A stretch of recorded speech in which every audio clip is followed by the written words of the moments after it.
Welcome to Textile Talks. I'm Sarah Walcott, Artist B. James, Curator of Collections at the International Quilt Museum. Located at the University of Nebraska in Lincoln, the International Quilt Museum proudly stewards and exhibits the world's largest collection of quilts and related textiles that span 5 centuries and over 65 countries. In fact, that is our mission and our passion, to build a global collection and audience that celebrates the cultural and artistic significance of quilts. If this is your passion too, and you aren't already a member, we'd love to have you join us. Before we begin, I want to recognize and thank the organizations that partner with the International Quilt Museum to bring you textile talks each week: Quilt Alliance, SAQA, and the Surface Design Association. We're honored to bring you free and inspiring programming with the help of our sponsors. We couldn't do it without their generosity and the generosity of viewers like you. Just a couple housekeeping reminders before I introduce our program. Please use the Q&A for questions, the chat box for greeting others, and the survey for commentary and ways we can improve. If you prefer not to see notifications from the chat, you can click on the chat button to toggle them on or off. The live captions make Textile Talks accessible to a wider audience. If you prefer not to view the captions, you should be able to turn them off as well. Next week's talk is also going to be great. Join the Quilt Alliance for a special textile talk introducing the relaunch of Quilters Save Our Stories, our long-running oral history project that's reopening for new interviews this year. This hour-long session will explore what's new in the updated Quilters Save Our Stories initiative, why documenting quilters' stories matters more than ever, and how you can get involved in preserving the voices of your quilting community. You'll leave inspired and empowered to help save our stories, one quiltmaker at a time. I want to thank everyone for joining us today. Thank you again to our sponsors and for all of you who support this programming. Today, I am thrilled to introduce someone whose work lives at the intersection of music, memory, and visual storytelling, Eliza Hardy Jones. Many of you probably know Eliza as a musician. She's performed with artists like The War on Drugs, Grace Potter, and Iron and Wine. And her solo albums, Because Become and Pickpocket, are on heavy rotation in my house. She's also an incredible textile artist. Her Song Quilts project takes traditional folk songs from the American South to the Russian Arctic and translates them into quilts by mapping melody and rhythm into color and pattern. So this is a process that's incredibly technical, but also deeply emotional. A way of preserving oral traditions through stitch and creating objects you can hear and see. Eliza's song quilts are currently on view at the Museum of Nebraska Art, where visitors can listen to the original recordings while taking in the quilts. It's a really powerful experience if you're able to get there while it's still up through August. I highly recommend it. Eliza, thank you so much for being here. Thank you for having me. I'm so excited to be able to talk with you about the Song Quilts project. I have a little presentation for you all. Should we share that now? Yeah, absolutely. That'd be Okay, great. great. Let me share my screen here with everybody. Okay, so thank you for that introduction, Sarah. I feel so lucky and honored that the International Quilt Museum hosted an exhibit of my works and then brought my quilts into their permanent collection and have been able to loan them out to the Museum of Nebraska Art. It is truly like one of the greatest honors of my life to be part of this collection. And I am so excited to share with you guys how this all came about. I'll tell you just a little bit of backstory. This is me last year finishing the quilt that was the very first quilt I ever made. So 20 years ago, I started this little Amish needle turn applique project and then promptly decided I had absolutely no business making such an impossible quilt and put it away for decades and then just finished it last year. And on the left side of the screen are my two grandmothers who are very much at the heart of my sort of artistic inspiration. My grandma Mary was this wild bohemian artist who sort of followed her own blazing path. And my Nana Yolanda was an immigrant from Italy. She was a seamstress. Her mother worked in a textile factory. So I have learned so much from these women as artists and makers, and I certainly carry them through all of this work. The Song Quilts project as Sarah was saying, is this sort of collection of all of the things I love, which is folk music, storytelling, oral histories, and textile traditions. And so I was able to travel across the Russian Arctic and the American South and really into the Midwest and interview women who told me their stories and sang songs for me. And then I transformed them into this song quilt project. It started back in 2016 when I was on tour with Grace Potter. I put out a solo album called Because Become, and this Russian artist reached out to me, put me in contact with this painting exhibition in the Arctic, and ended up in like the front cab of a bus at 5 a.m. having this, long Skype conversation about Russian art and history and folk traditions and textile traditions. And Katerina Shirova of the Arctic Art Institute said, well, if you come up with a project, we'll host a residency for you in the Arctic. And so that was how this project was born. It was really just like, I better come up with something cool so that they'll host a residency for me. And so that was the Song Quilts project. In order to do that, I started with this woman, and this is my great aunt Virginia, Virginia Bartow. My great aunt Virginia found herself in the 1930s.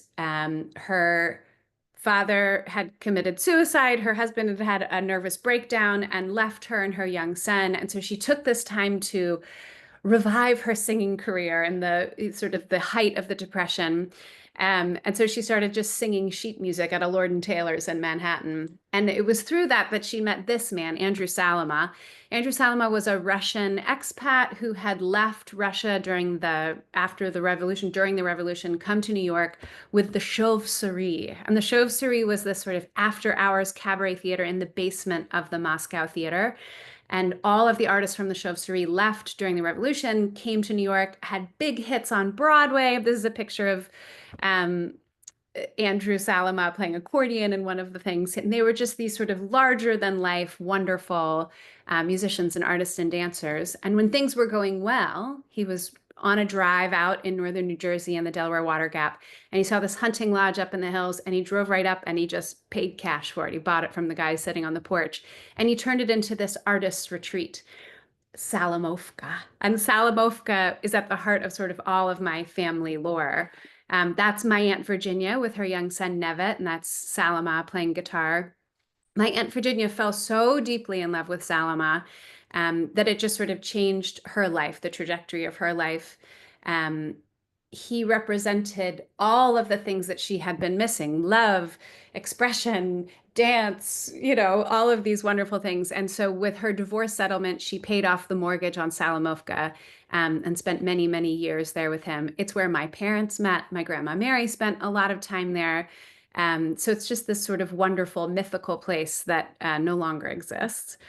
When Salama died, he left all of his music to my Aunt Virginia.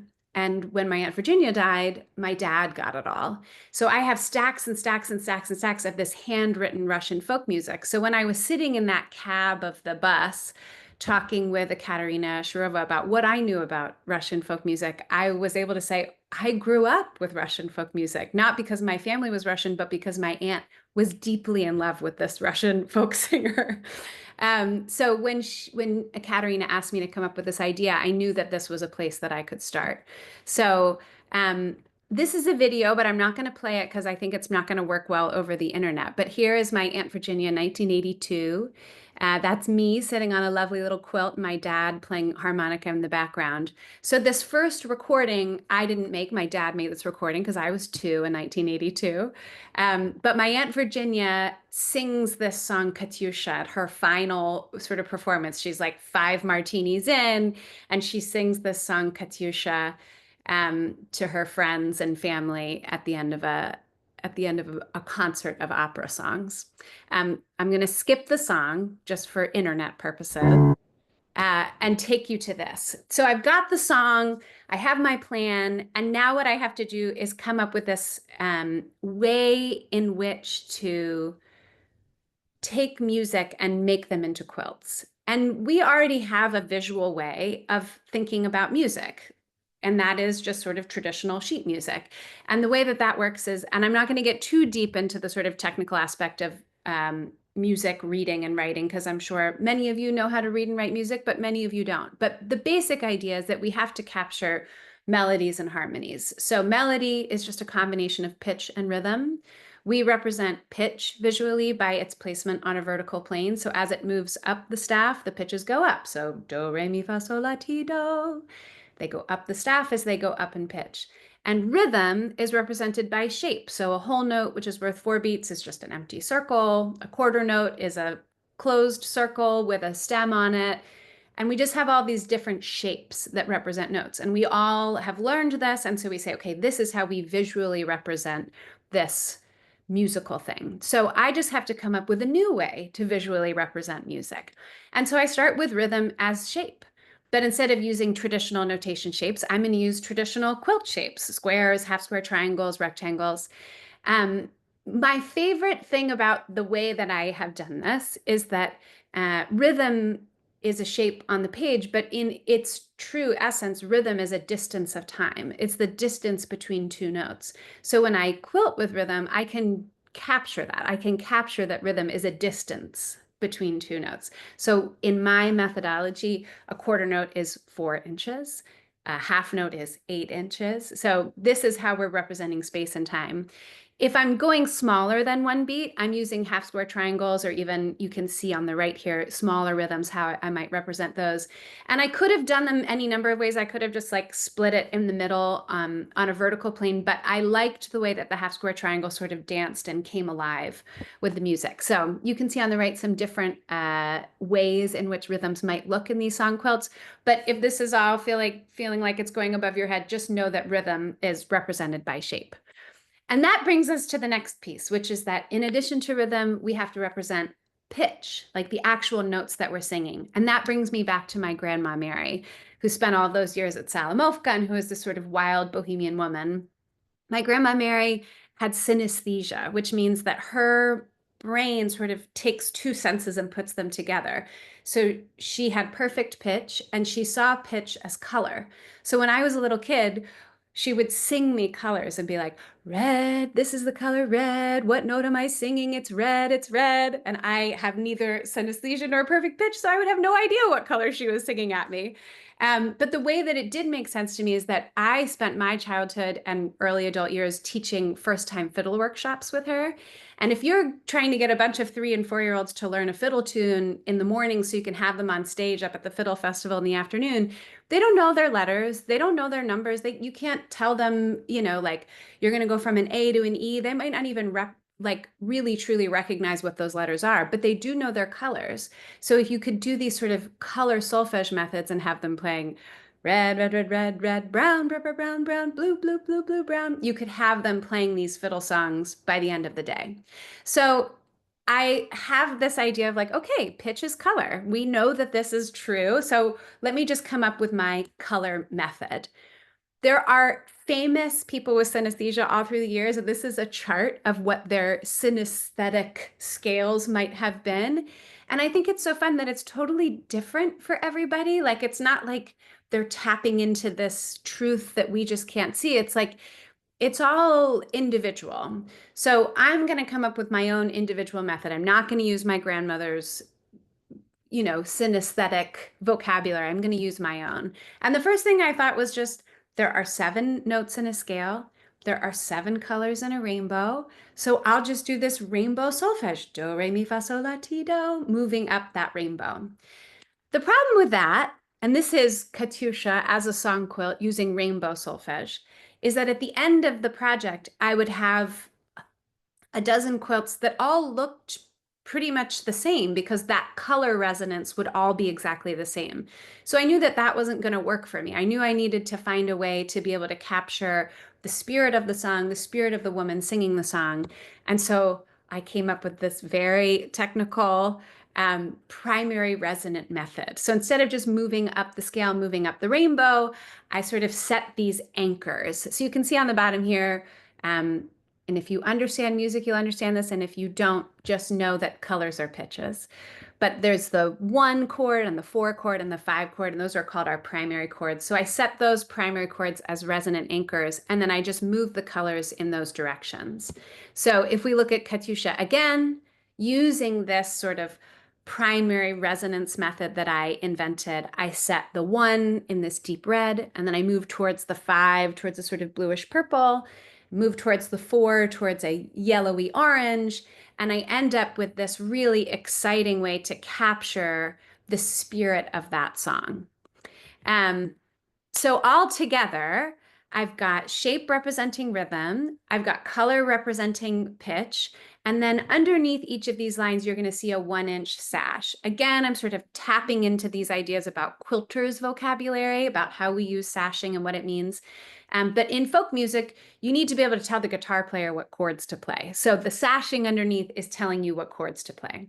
So all together, if I sing this for you, it's Raz vitali avlini I krushi, poplili tu manu nadrekoi.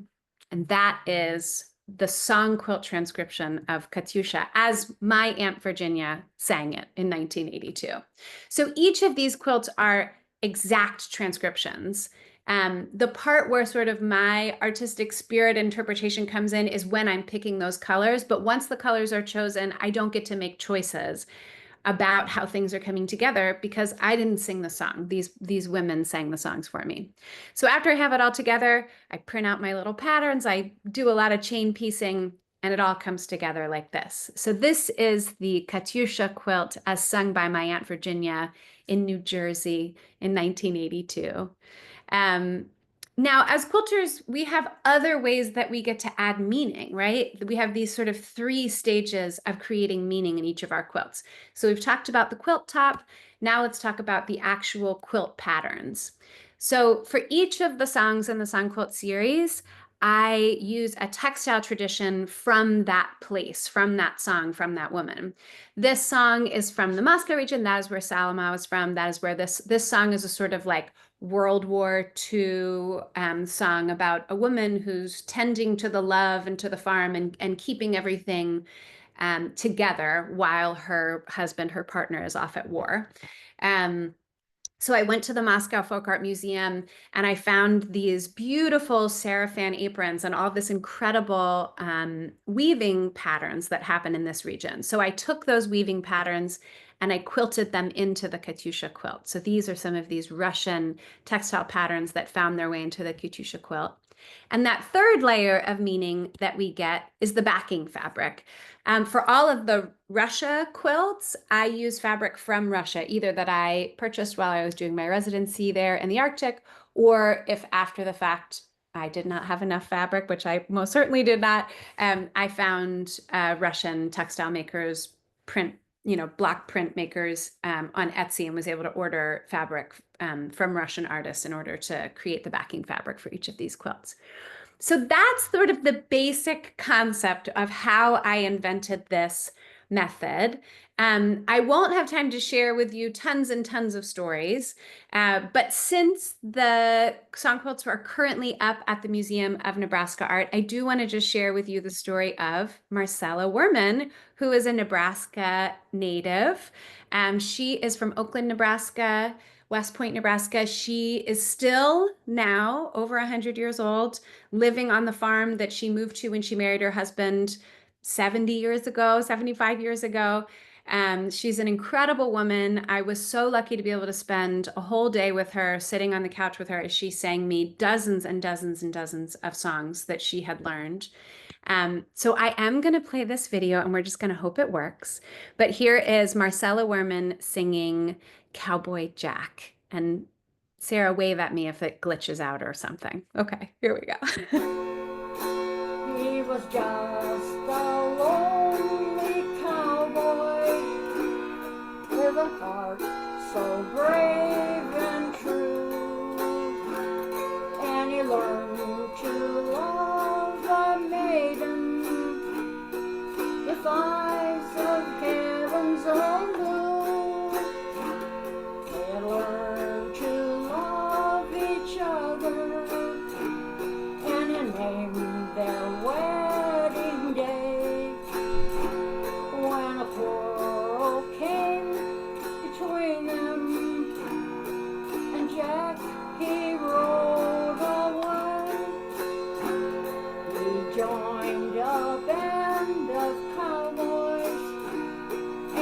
tried to forget her name, but out on that lonely prairie, she waits for him the same. One night. And it goes on from there. She sang 9 verses of this song in her, like, to be in your 90s and remember 9 verses of a song, I couldn't even do it now. But music is just such an important part of her life. She told me so many amazing stories about how her first guitar, her father bought off of a traveling cowboy. And during the sort of Dust Bowl years, she would go down to the Farmers Union Hall and she would play guitar and sing songs with her cousins for the farmers. And all of these songs she was sort of learning from the radio as well. She performed on the West Point radio station, singing in the 40s and 50s. And these were all songs that she learned. She plays button accordion, fiddle, piano, auto harp, mandolin. She's really just an incredible person. This is how Cowboy Jack ends up looking in a song quilt. And the reason I ended on this picture here, this is a picture of her barn sitting on her front porch. You're looking out across the field at her barn, and you see that big, beautiful Nebraska sky. And so as I'm picking those resonant anchors for this, I picked Kona Sky as that first primary anchor and was able to move towards a sort of deep periwinkle blue in one direction and then a light green in the other, because I wanted to capture that idea of that big open sky. And you can see down here underneath that little key of like, he was just a lonely cowboy. So again, exact transcriptions of these songs, but hopefully the colors that I'm choosing help to sort of paint the picture of the song itself, how it sounds, the person who's singing it. My favorite part of the song quilts is that when you are singing a song, you can only experience one note at a time. But when you quilt a song, you can experience the whole song at once. And I love looking at this Cowboy Jack quilt because the way that the pitches are organized and the rhythms are organized, you end up with these like really beautiful blocks of colors and pitches and see how things are dancing around. It's just such a fun way to experience the song itself. For that, these other layers of meaning. This was her living room when I went and interviewed her. It's in all of its mid-century gold and yellow and brown glory. So I looked for an old vintage sheet and I found this beautiful sort of floral gold and brown sheet for the backing fabric. And for the quilting pattern, as we sat there eating peach pie on her farm, we sat on a double wedding ring quilt. A double wedding ring is a beautiful traditional quilt design from where, you know, I think from all of our quilting traditions. And so that's what I used to quilt into the pattern itself. I will just very quickly show you some of the other quilts involved in this project. This is Aunt Dinah's Quilting Party, sung by Carol Phillips. Bury Me Beneath the Willow, sung by Alex Caton. This is A Little Stream of Honey, sung by Vernice Danels in Philadelphia. In a very fun string of events. She actually just lives a few blocks from where I grew up as a little kid, so that was a fun little synchronicity. And here is Steal Away to Jesus, sung by the incredible textile artist and also singer Marianne Petway of the G-Span Quilt Collective. It was so wonderful to be able to spend so much time with each of these women and to be able to sort of hear their stories and talk with them and hear their voices. And so I hope you get a chance to go to see the exhibit. And then also you can go to my website. You can hear all of these recordings of the women singing and look at some more pictures and details of each of these quilts.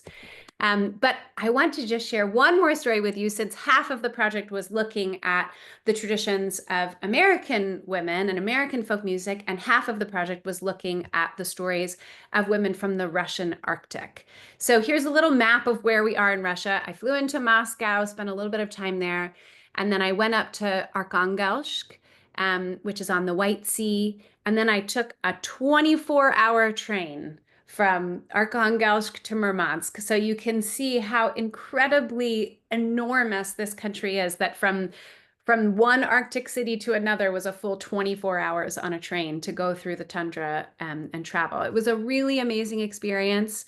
I went in April of 2017. This is Katerina Shirova, who runs the Arctic Art Institute, who hosted my residency, who's an amazing, amazing curator and just thinker, and she's done so many incredible works getting artists collaborating with different Arctic art practices. Arkhangelsk, which is where my residency was, is up in the Arctic. And I just want to share a few things about that place, because I'm sure most of us in this meeting have not been to the Russian Arctic.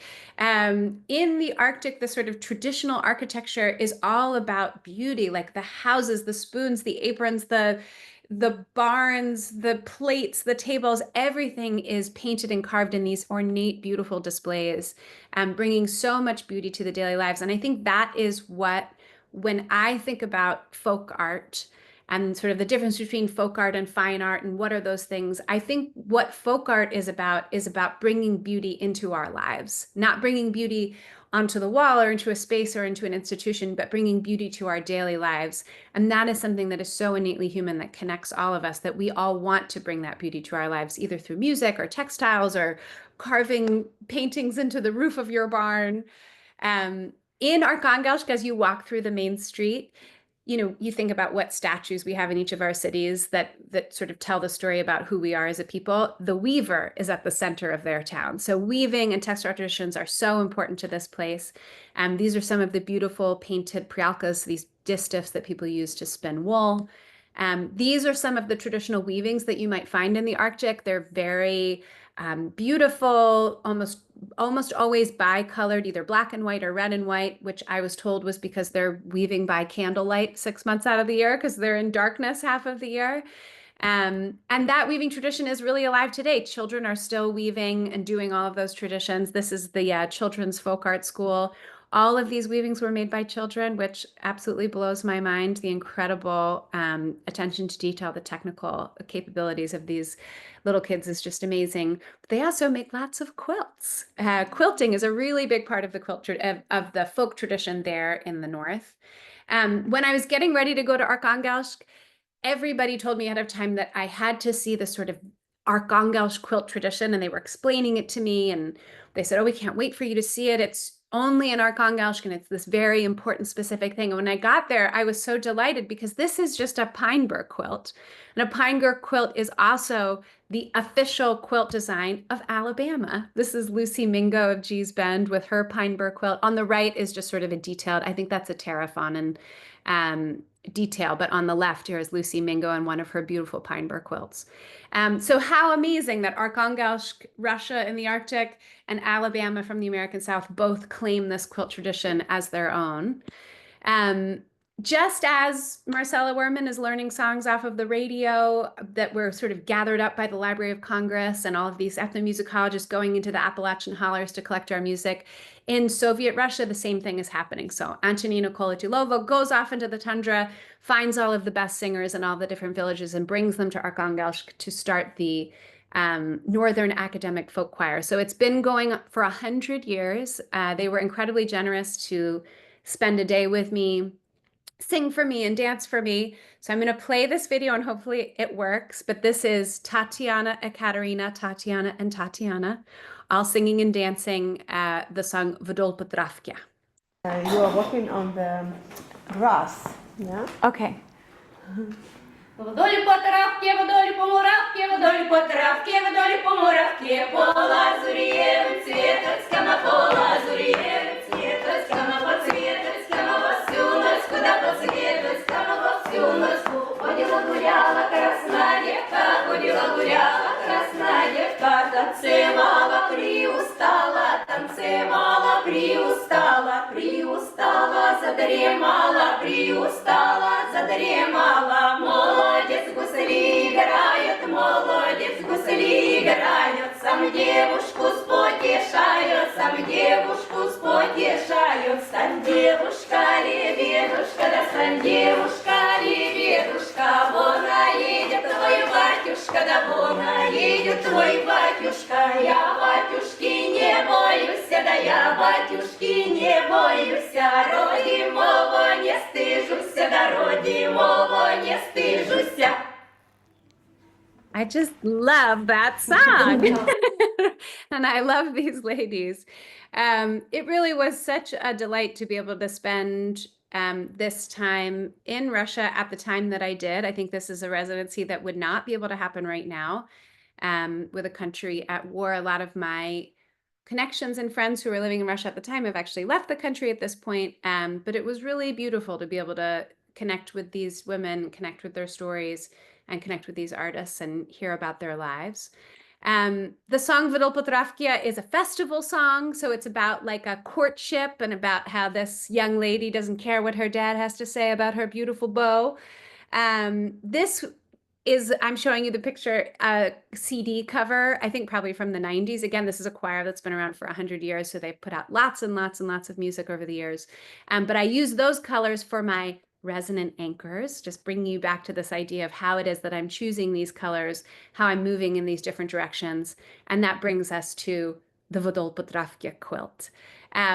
So, if you think about that Nebraska quilt, I think that's like 96 inches across. This one's 32 inches across. And that's just because that's how the song is. I don't get to choose how the quilts end up. I just get to choose what the colors end up being. And there's lots of different sort of rhythmic things that happen in this one that's really fun for me as well. For the quilting pattern, again, as I was walking down the street in Arkhangelsk, there was all these beautiful murals and all kinds of public art. And this was one of the murals of an old grandmother sort of knitting this traditional design. Each of the villages and towns sort of has their own weaving design. This is the Arkhangelsk weaving design. And so I took that design, and that is what I quilted into the Vodol Potravkia quilt. That backing fabric I picked up at a fabric store in Arkhangelsk, and try to sort of capture the spirit of that song.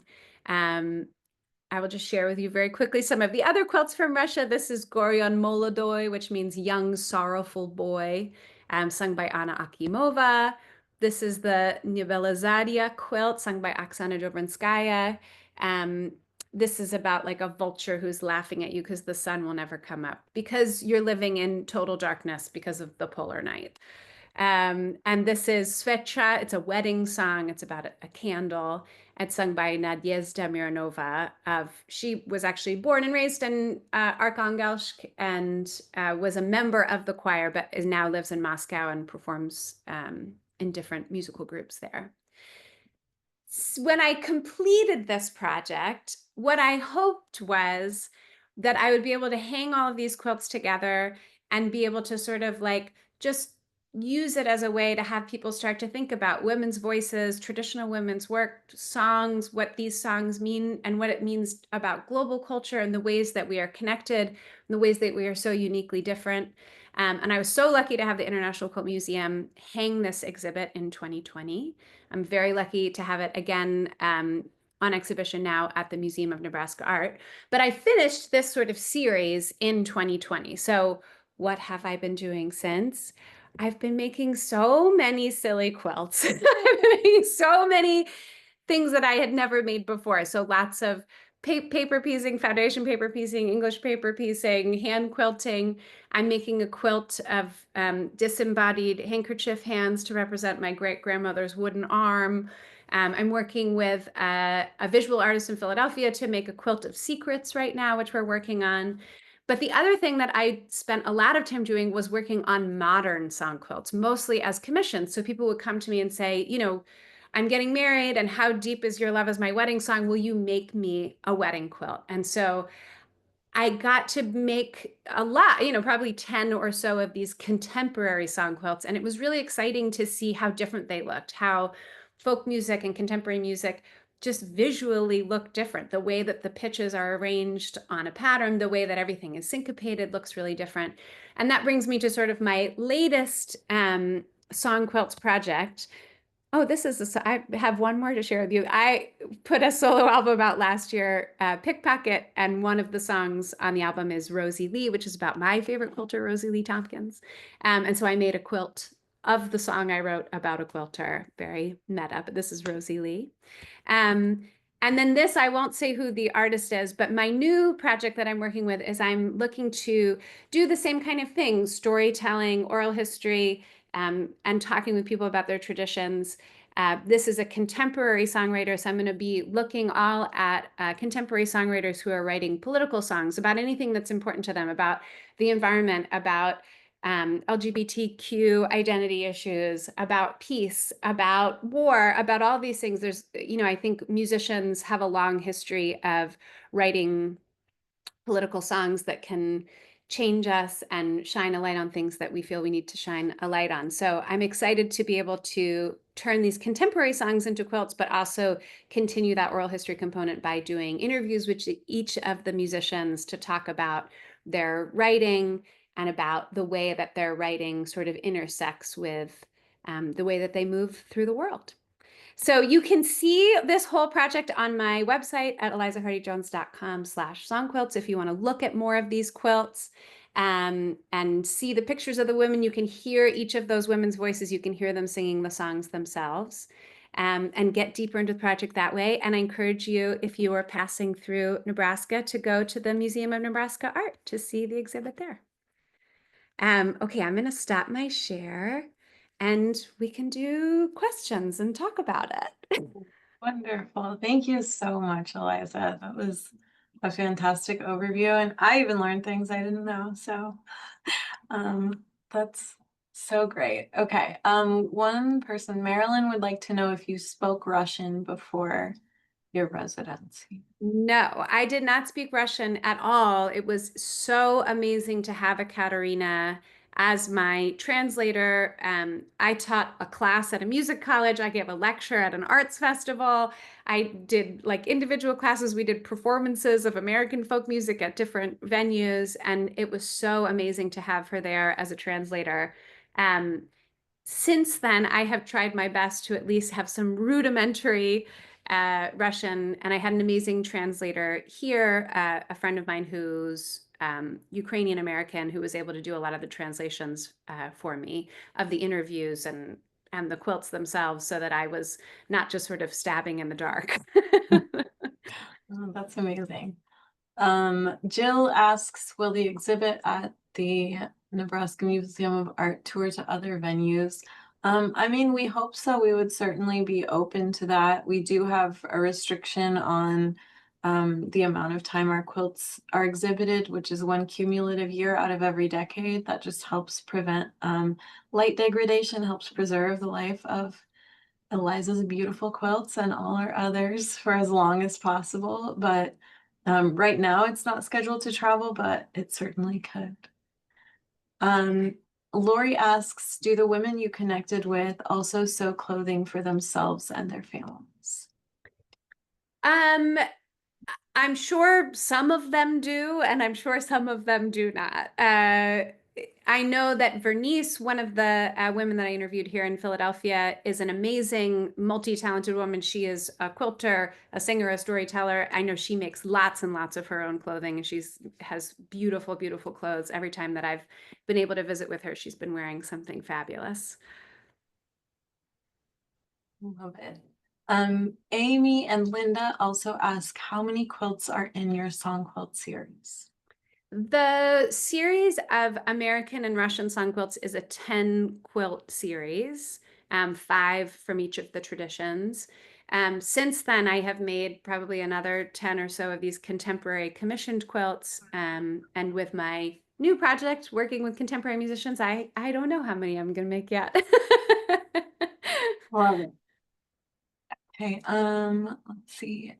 Moo asks, what is the average investment of time from project definition to completed quilt? I presume this is a sensorial project rather than an act of complete efficiency for you as an artist. Yes, I definitely. The end of 2016 was when I started having these conversations with Ekaterina. And then spring of 2017, I had finished the Virginia Bartow quilt as a sort of proof of concept.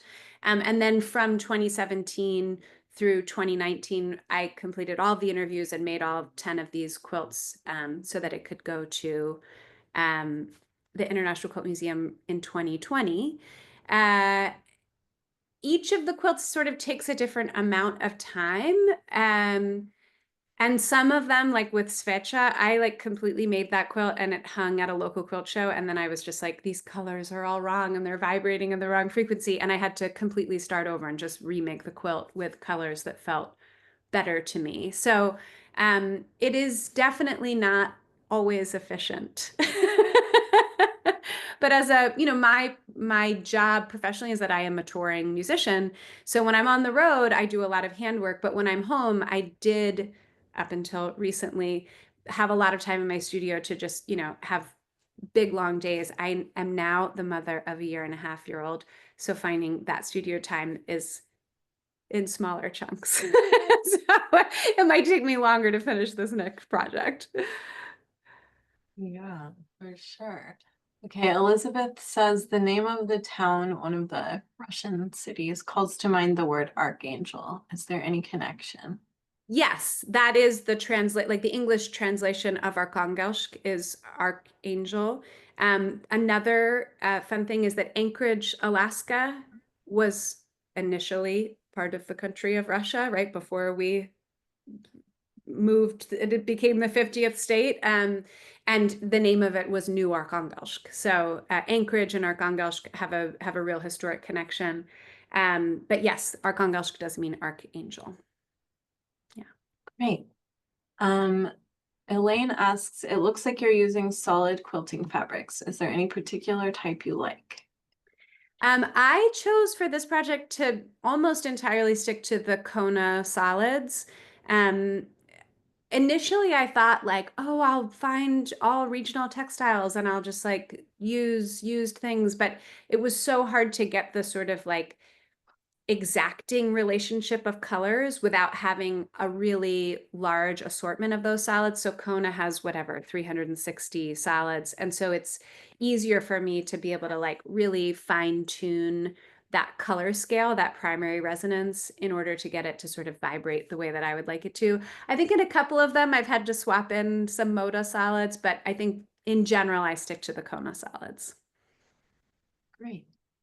Sabine says, your recent album explored grief. Do you find the rhythm of sewing or the rhythm of music more comforting in those moments? Oh, that's such a good question. It definitely both of those things. I think that sewing is often more helpful to me in the moment. I think because there's a sort of natural meditation to it, like there's this incredible rhythm and you can really disappear into it. And I think sometimes there are those moments when we are experiencing grief where we do just kind of have to disappear into the rhythm of creating something, of bringing some sort of beauty to our lives.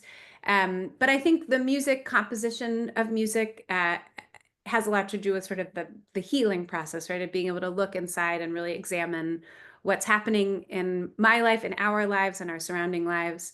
And I think playing music with people, lifting our voices together, singing together is one of the most wonderful experiences that we as human beings can have. So being able to sing in choirs or with friends or with bands is definitely something that I find incredibly soothing and healing. Absolutely. Jeannie asks, have you tried changing the colors of a quilt to see if you felt it reflected the song in a different, better, or worse way? Which I feel like you kind of mentioned with one. Yeah, definitely. And even like when I am sort of like trying to make sense of it, like with the Vodolpotravka quilt, I actually made 3 different. I use Quilt Pro, which is no longer a quilt design, so I have to use my old like 2008 Mac anytime I'm doing my quilt design software. But I'll often demo out different sort of primary resonant color scales and try to really sort of make sense. I can only really approximate it on the computer, but to get that sense of like which one of these is feeling better to me. But like I said, sometimes I choose them. With Bury Me Beneath the Willow, I had to like halfway through the quilt just like tear all of the reds out and buy a different color red and swap it in because it was just like, this red is all wrong. It's making me feel crazy. Yeah. Okay, Carolyn asks, are the quilts part handwork and part machine quilting? Yes. So each of the quilts often, I am able to give this quilt lecture to guilds, and I'm able to go into more detail about more of the quilts. But a lot of times the kind of quilting I'm doing has a lot to do with that textile tradition. So with the quilt of Miriam Petway, who is one of the quilters at the Giesbend Quilt Collective, Giesbend quilters often machine piece, but almost always hand quilt. So I hand quilt that one. That is one that I do. I hand quilted that entire one. For that Rosie Lee quilt that I made, Rosie Lee did not like quilting her own quilts, so she did a lot of tie binding. So I tie binded that quilt. With some of the quilts, I rent time on a long arm machine. I live in a small row house in Philadelphia. I cannot have my own long arm machine, so I rent time. On some of them, I've just done them on my home machines. So it really depends on the design, the quilt, how big it, is it 11 feet long or is it 32 inches wide? Where am I, where can I pull this off? I love it. Okay, Cheryl would like to hear about the quilt on the bed behind you. Oh, this one? This is a pineapple quilt I made during the pandemic. Yeah, so it's just there's actually some fun little Russian fabrics in this quilt. I think it was just, something to keep me busy during those months that we were all at home. And I think, when I am quilting for pleasure, not for a project, I do try to like take different techniques, things that I don't know how to do. And I had never made a pineapple quilt, so I made a pineapple quilt. I love it. Yeah.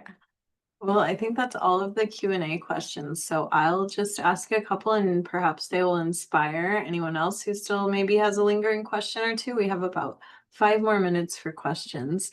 One thing I wanted to ask you about is how you mentioned, of course, that you're on the road a lot. How's your quilting practice informed by the logistics of traveling so much and in sometimes very constrained environments? Yes, I do always have a quilting project with me on the road. Being in a touring band, there's like your days are very long, like you're working a lot of the day, but there's also a lot of that time that you're just waiting. So having a quilt project for airplane rides or long bus rides or like sitting in between a sound check and when doors open, I always have a hand project going. And I make sure that those things can be small. So like I'll work on panels and then do lots of like little hand quilting panels that I bring home.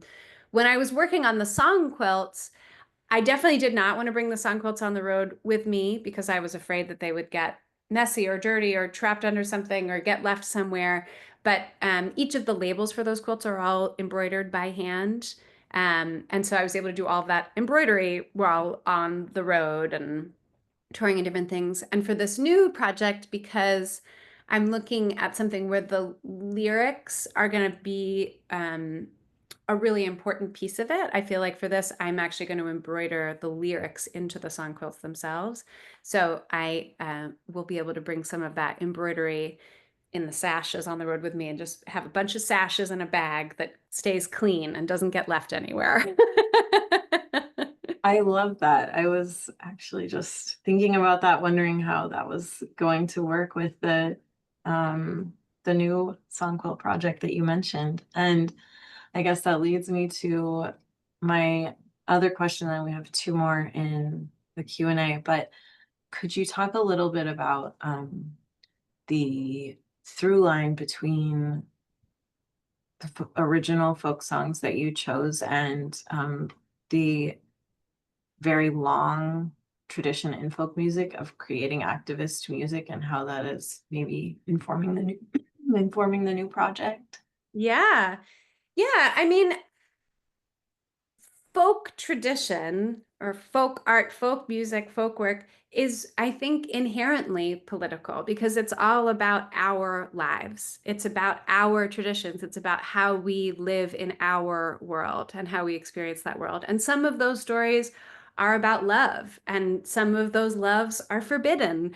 And some of those stories are about like being at odds with your neighbors and about peace and war. So folk music has long been a way that people have passed stories on about the reality of their times and about the ways that, the world might not look the way that we want it to, or it might not be that perfect picture of peace and harmony that I think most of us are striving for in our lives.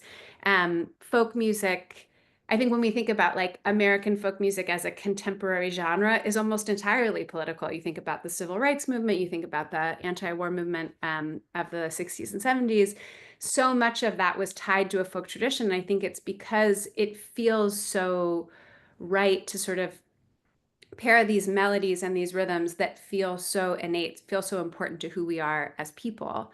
And then to sort of talk about the reality of our lives and the reality of what all of that means. So music, folk traditions, folk songs, storytelling has been the way that we sort of like tell these stories about our reality, and about the beauty and the ugliness of all that surrounds us. So for me, it was a really natural thing to be able to go from like, what do these folk songs tell us about our culture now? What do they tell us about who we are in a sort of like national way? Like, what is American culture? What is Russian culture?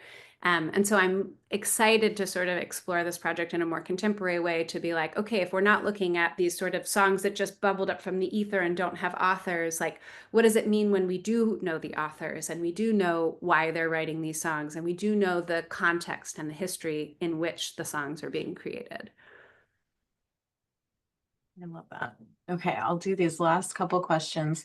Allison says, I'm really struck by what you said about rhythm as distance, and this concept makes me think about time in the context of connecting old traditional folk songs to a very modern and inventive form of quilt art in the present. My question is whether you feel like a weirdo time traveler in some way while you're making this work. I think maybe I've always felt like a weirdo time traveler. I grew up in a family where folk traditions were very much alive. My dad's family all plays traditional Appalachian folk music. This sort of like, my brother, I think his entire wardrobe is all handmade. Like, I think we've always been attached to these more traditional ways of interacting with the world and with textiles and with art and music, um, which is, like when you're in high school and people are listening to Led Zeppelin, and I'm like, well, I don't know, I like this old like folk song my grandma sang about a groundhog. Like, it definitely makes you feel like a weirdo. But it's just like, to me, it's so meaningful. I am a contemporary musician operating in the contemporary world, but so often those old songs are the songs I find myself getting pulled towards. I love that. Okay, last question. Quilt Folk magazine has explored AI and its impact on art and design. Have you ever explored it for the type of work you are doing? No, and I hope not to. Just like as an aside, AI is incredibly resource intensive. Every time we use AI, we're just like pouring water and energy into the abyss. And I am personally very worried about the environmental reality of the world that we're living in. Also, I get that it's so new and so interesting. And I get that like AI will be part of my life and that I will get used to it in the same way that like I got used to having a cell phone and the internet. But as an artist, I'm not interested in it. I get that other artists are interested in it and that they will be able to use it in ways that are exciting and wonderful. But for me, I'm not interested. I'm interested in the the soul that creates something. I love that. All right. Well, on that note, I think we'll wrap up. Thank you so much, Eliza. This was Thank wonderful you. to talk to you today. Yeah, thank you for having me. Absolutely.